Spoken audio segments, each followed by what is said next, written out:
കർത്താവിൻ്റെ അതിപരിശുദ്ധ നാമം വാഴ്ത്തപ്പെടുമാറാകട്ടെ. അനുഗ്രഹിക്കപ്പെട്ടതായിരിക്കുന്ന ഈ നല്ല പ്രഭാതത്തിൽ ദൈവസന്നിധിയിൽ നമുക്കുണരുവാൻ, ദൈവവചനവുമായി നമുക്കൊരുമിച്ച് ചിന്തിപ്പാൻ ഒരു നല്ല പ്രഭാതം കൊണ്ട് ദൈവം നമുക്ക് ഒരുക്കി തന്ന കൃപയെ ഓർത്ത് നന്ദിയോടെ സ്തോത്രം ചെയ്യുന്നു. ഈ പ്രഭാതത്തിൽ അനേകർ ഉണരാതെ ലോകം വിട്ട് കടന്നു പോയപ്പോൾ ദൈവം നമുക്ക് തന്ന ഈ പ്രഭാതത്തിൽ ദൈവസന്നിധി നമ്മൾ തന്നെ ഏൽപ്പിച്ചു കൊടുത്തുകൊണ്ട് പ്രാർത്ഥനയോടുകൂടെ ആയിരിക്കാം നമുക്ക് ദൈവവചനത്തിലേക്ക് പ്രവേശിക്കാം. ഇന്ന് നമ്മൾ ചിന്തിക്കുവാൻ ആഗ്രഹിക്കുന്ന വേദവാക്യം ഇപ്രകാരമാണ്. അതിൻ്റെ തലേക്കെട്ടിൽ ഇപ്രകാരമാണ് എഴുതിയിരിക്കുന്നത്: ദൈവരാജ്യത്തിൻ്റെ മുന്നേറ്റത്തിൽ പാപികളുടെ മാനസാന്തരം. അതിനാധാരമാക്കിയ ഒരു ദൈവത്തിൻ്റെ വചനം ഞാനിവിടെ വായിക്കുന്നു. യെശയ്യാ പ്രവചനം 66-ന്റെ 2-ാമത്തെ വാക്യം: എൻ്റെ കൈ ഇതൊക്കെയും ഉണ്ടാക്കി, അങ്ങനെയാണ് ഇതൊക്കെയും ഉളവായതെന്ന് യഹോവ അരുളി ചെയ്യുന്നു. എങ്കിലും അരിഷ്ടനും മനസ്സും തകർന്നവന് എൻ്റെ വചനത്തിങ്കിൽ വിറയ്ക്കുന്നവനുമായ മനുഷ്യന് ഞാൻ കടാക്ഷിക്കും. വളരെ അനുഗ്രഹിക്കപ്പെട്ടതായിരിക്കുന്ന ഒരു തിരുവചനമാണ് നമ്മൾ ഒരുമിച്ച് പ്രാർത്ഥനയോടുകൂടി ഇന്ന് പ്രഭാതത്തിൽ ചിന്തിക്കുവാൻ ആഗ്രഹിക്കുന്നത്. ഇവിടെ ആദ്യമായിട്ട് ഇവിടെ വായിക്കുമ്പോൾ ഇങ്ങനെയാണ് പറഞ്ഞത്: എൻ്റെ കൈ ഇതൊക്കെയും ഉണ്ടാക്കി.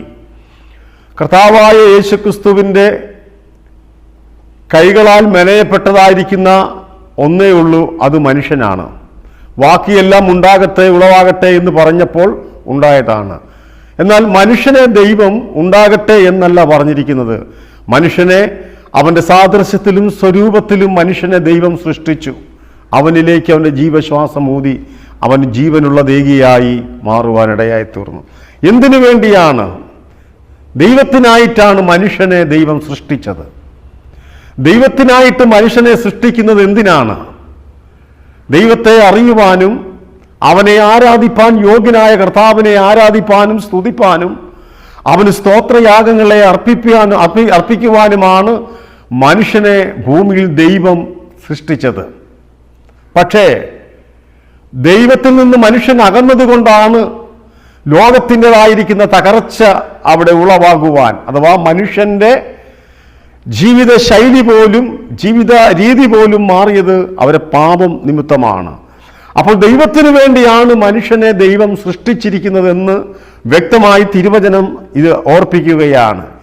ഇത് ദൈവത്തിന് സ്തോത്രം. ഏതെങ്കിലും മന്ദിരത്തിൻ്റെ മഹത്വത്താൽ ദൈവം ആകർഷിക്കപ്പെടുന്നില്ല. നമ്മൾ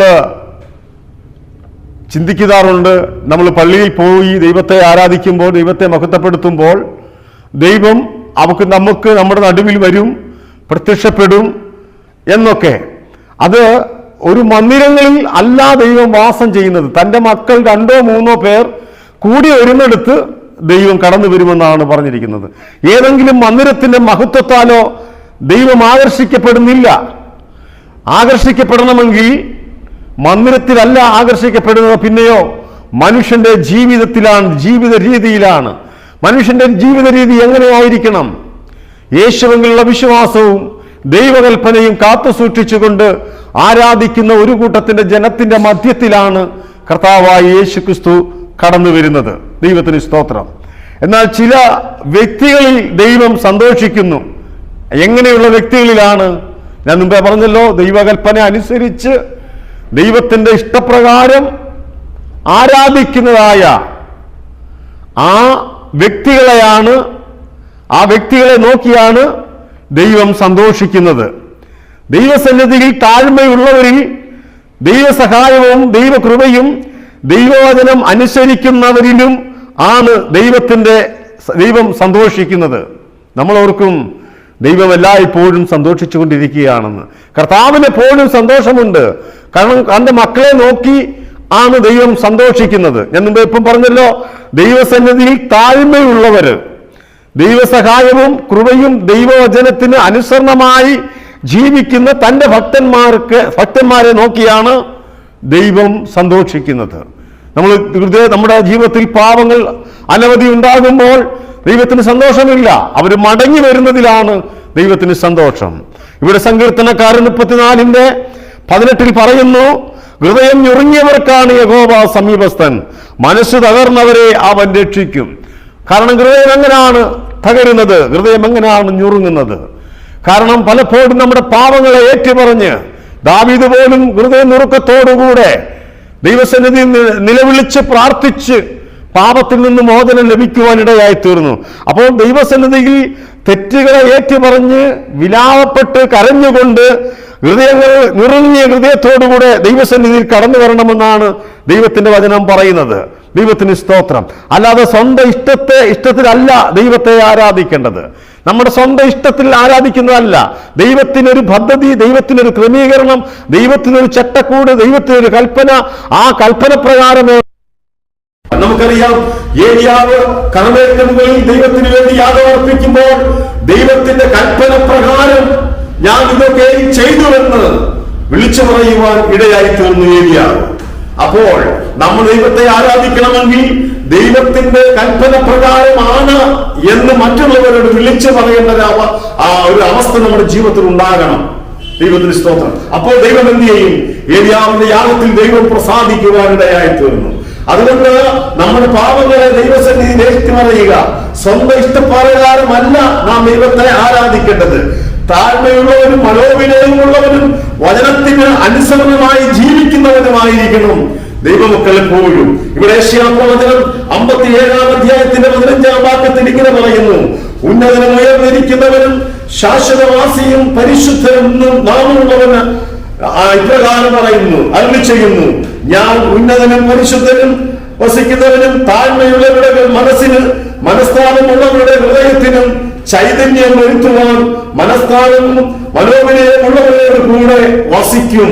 ദൈവത്തിന് സ്തോത്രം. അപ്പോൾ താഴ്മയുള്ളവരുടെ കൂട്ടത്തിലാണ്, മനസ്താപമുള്ളവരുടെ കൂട്ടത്തിലാണ് ദൈവം വസിക്കുന്നത്. അല്ലാത്ത ആരാധനയോ അല്ലാത്ത പ്രാർത്ഥനകളോ ഒന്നും ദൈവത്തിന് വചനം പറയുന്നു അത് ദൈവത്തിന് വെറുപ്പ് ആകുന്നു, അറപ്പാകുന്നു എന്ന് പറയുന്നു.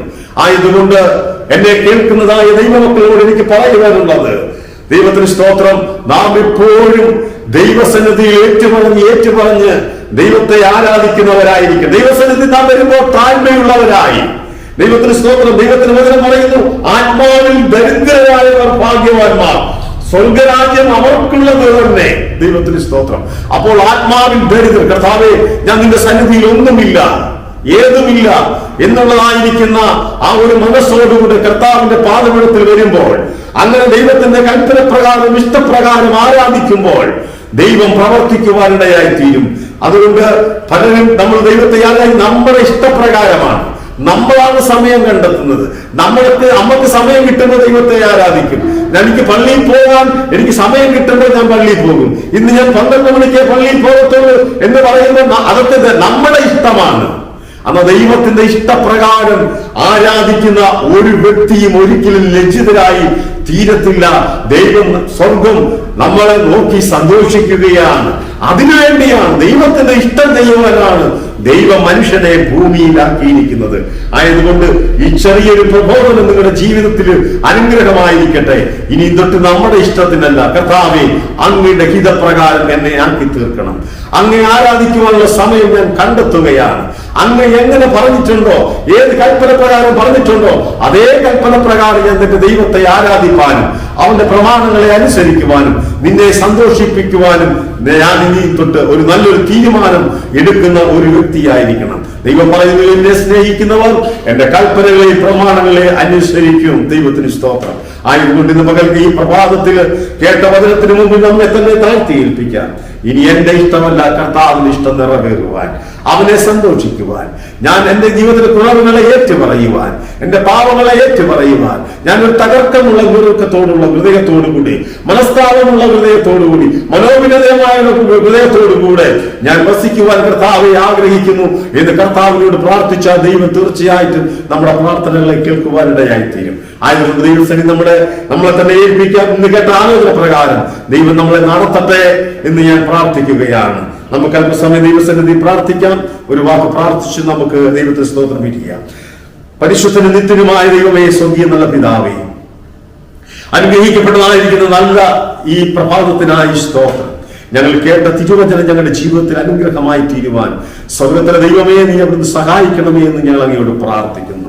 കേട്ട ഓരോ വ്യക്തികളെയും ദൈവം അനുഗ്രഹിക്കണം. ഞങ്ങളുടെ ഹൃദയത്തിന്റെ അഹങ്കാരങ്ങളും മനോകർത്താവെ എല്ലാ ഉന്നത ഭാവങ്ങളും മാറ്റി കർത്താവെ മനോവിനയമുള്ളവരായി, താഴ്മയുള്ളവരായി, ദൈവത്തിന് അനുസരിച്ച് ജീവിക്കുന്നവരായി, കർത്താവേ ദൈവത്തിന്റെ ഇഷ്ടപ്രകാരം ആരാധിക്കുന്നവരായി തീരുവാൻ അടിയങ്ങളെ അവിടുന്ന് ഒരുക്കണമെന്ന് പ്രാർത്ഥിക്കുന്നു. വചനം കേട്ട എല്ലാവരും ദൈവം അനുഗ്രഹിച്ചാട്ടെ. പ്രാർത്ഥന കേട്ടതിനായി സ്തോത്രം. യേശു ക്രിസ്തുവിൻ ധന്യമുള്ള നാമത്തിൽ തന്നെ ആമേൻ. ഈ പ്രഭാതത്തിൽ ദൈവം നമ്മളെല്ലാവരും അനുഗ്രഹിക്കട്ടെ. സ്തോത്രം.